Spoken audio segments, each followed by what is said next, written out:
নবী পাকের উম্মতিরা আসে মাদ্রাসার একটু খিদমাতের আশায় একটা কথা শুনিয়ে যায়। নবী পাক মদিনার মসজিদের ভিতরে ওয়াজ করতে লেগেছে। এ যুবকেরা তরুণেরা আল্লাহর নবীর সাহাবারা শুনতে লেগেছে। আর এমন একটা পিরিয়ডে, এমন একটা সিচুয়েশনে আল্লাহর নবী ওয়াজ করছেন যে সময়তে দেখতে পাওয়া গেল ওই মদিনার জমিনে খরা দেখা দিয়েছে, দুর্ভিক্ষ দেখা দিয়েছে।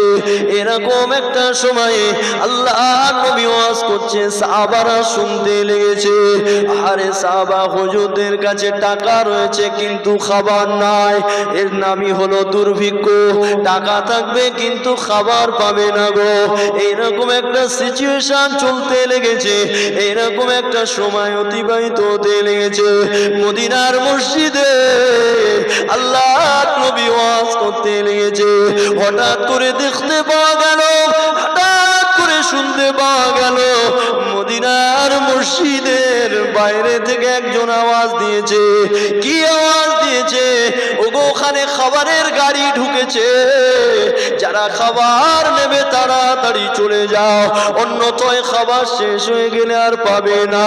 এ যুবকেরা তরুণেরা, নবী আমার ওয়াজ করছে কিন্তু দেখতে পাওয়া গেল অনেকে উঠে উঠে উঠে খাবারের জন্য চলে গেছে।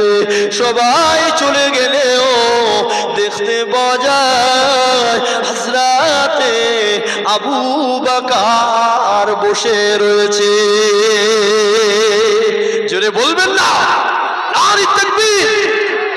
এ তরুণেরা, ও নবী পাকের প্রেমিকেরা, আরে আমার নবী পাক দেখেন আবু বকর বসে রয়েছে। আবু বকরের কাছে খাওয়ার আগে নয়, আবু বকরের কাছে খাওয়ার আগে নয়, আমি রাসূলুল্লাহ আমার মুহাব্বত ভালোবাসাটা আগে।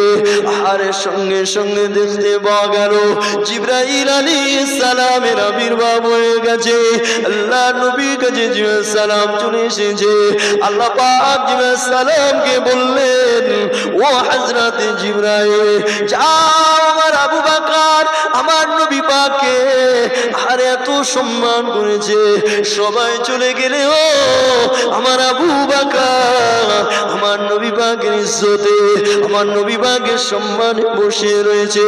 আমি আল্লাহ পাক এত খুশি হয়ে গেলাম, আমার আবু বকরকে আমি আল্লাহ পাক এই মুহূর্তে জান্নাতি বলে